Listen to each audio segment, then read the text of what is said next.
वो इंसान जो दौलत ही को सब कुछ समझकर अपनी पूरी मेहनत उसके हुसूल में, उसको हासिल करने में लगा रहा है, जरा वो जायजा तो ले। लाखों करोड़ों रुपया होने के बावजूद कोरोना की महामारी में लोग बच ना सके।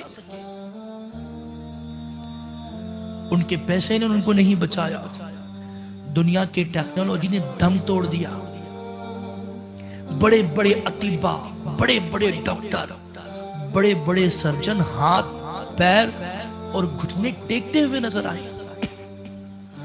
सब मजबूर हो गए, लाख कोशिश करने के बावजूद कोई किसी को बचा नहीं सका।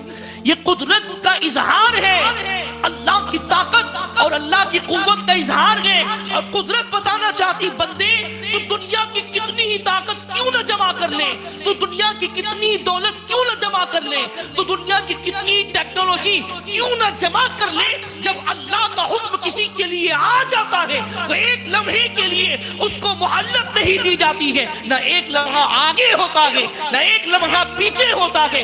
रब ने जिसका जो वक्त मुकर्रर किया है उसे उसी वक्त में खुदा के दरबार में हाजिर होना पड़ता है। और दम तोड़ता हुआ, एड़िया रगड़ता हुआ, तड़पता हुआ रह जाता है।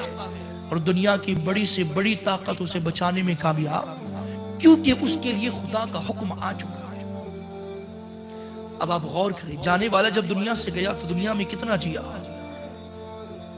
40 साल, 50 साल, 70 साल, 80 साल, इससे ज्यादा अब लोग जी नहीं पा रहे।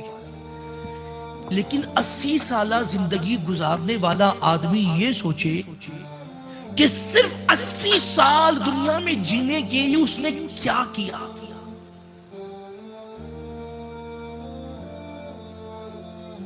हलाल और हराम की तमीज भुलाकर जायज और नाजायज का ख्याल अपने दिल से निकाल कर दौलत कमाई।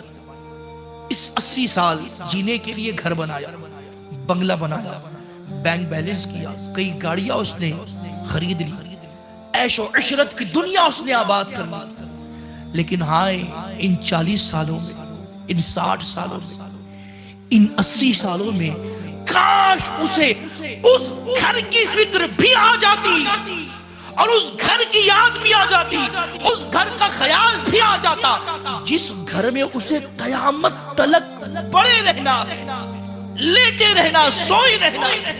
और फिर आलम यह है कि अल्लाह के हबीब सल्लल्लाहु अलैहि वसल्लम इरशाद फरमाते, कब्र या तो जन्नत के बागीचों में से एक बाग है या जहन्नम के गढ़ों में से एक गड़ा,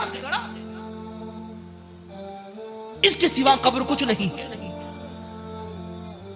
आज अगर हम दुनिया का कोई घर, कोई फ्लैट, कोई बंगलो बनाते हैं तो उसके अंदर कितनी रोशनी करते हैं।